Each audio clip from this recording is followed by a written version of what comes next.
Hello and welcome to worksheet P23. In this worksheet we're talking about solving quadratic equations, specifically when there is an x squared term, or a variable squared term I should say, and no other variable. Okay, so you'll notice in every one of these problems there's an x squared, but there's no other x. There's a b squared, there's no other b. There's an n squared, there's no other n, and so on and so forth. All right. When this happens, we actually have a very simple way to solve the problem, all right? And that is to do the opposite of square rooting. At least we're going to do the algebra until we can get to the point where we can do the opposite of square rooting. If you recall, we have, please excuse my dear Aunt Sally, right? PEMDAS, order of operations. When we do arithmetic, we do this backward, or we do it from top to bottom. But when we solve algebra, we go from the bottom to the top. This is the algebra method, right? This is the arithmetic method.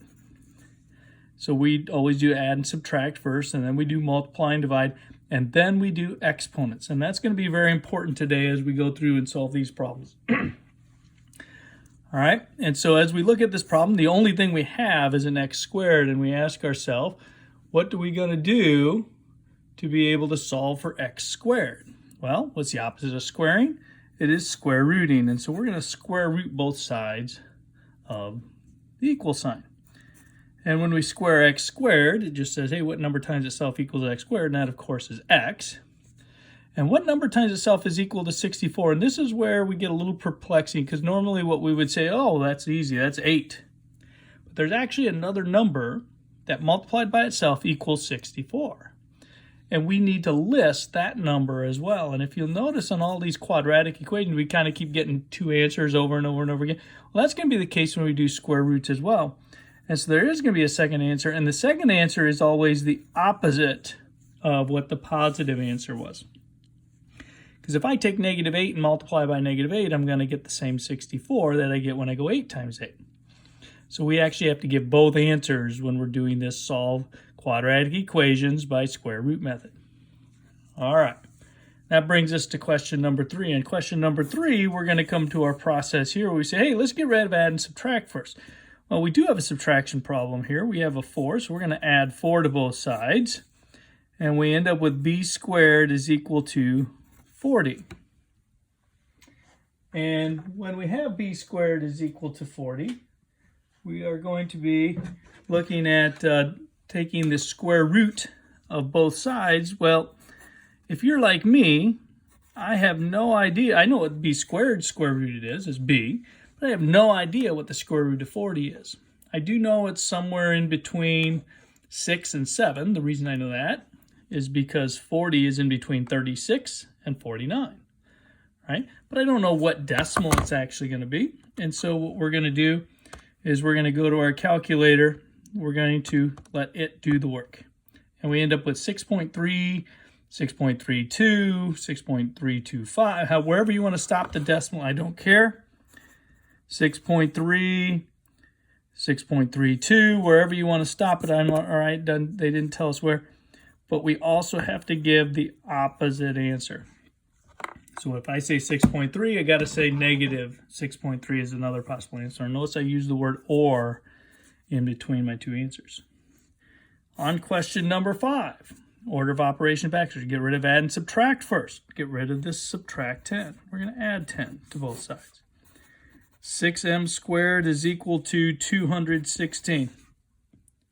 Then we're going to get rid of multiply and divide. We're going to divide by 6. M squared is equal to 216 divided by 6 happens to be 36. And if you don't know that, you can always go to your calculator. 216 divided by 6, 36. Just to double check it, make sure that you're getting those answers right. And then when you square root both sides to get rid of the square, we have an m is equal to multiplied together by itself to equal 36 is either going to be 6 or negative 6. And let's finish out this side now.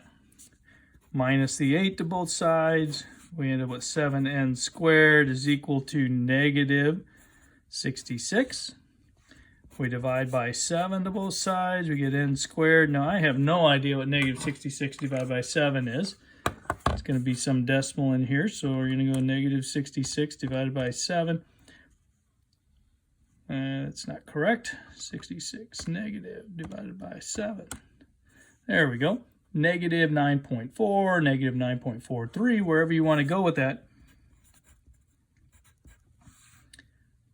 But the important thing is now, when I go to square root that number, I have to ask myself, what number times itself is going to equal negative 9.4? Well, anytime I take something times itself, I'm always going to get a positive, because I'm either going to have a positive times a positive to equal a positive, or a negative times a negative to equal a positive. So there's no way I can get a negative answer. Therefore, what we say in this case is we have no solution. We have to recognize the fact that it won't do it. If I try to do the square root of this number on my calculator, you'll notice it gives me an error. There's a reason it gives me an error, because I can't find it. All right, let's finish out the worksheet. We're going to add 2 to both sides. Very nicely, we're going to end up with a positive number this time on the right side. We're going to divide by 3. N squared is equal to, looks like 49. Let's double check that, 147. 147 divided by 3, 49.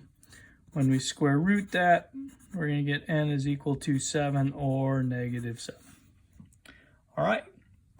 Good luck on the right side of the worksheet. Send that in to me once you have it done. If you're doing well, I'll get you the assessment. Good luck.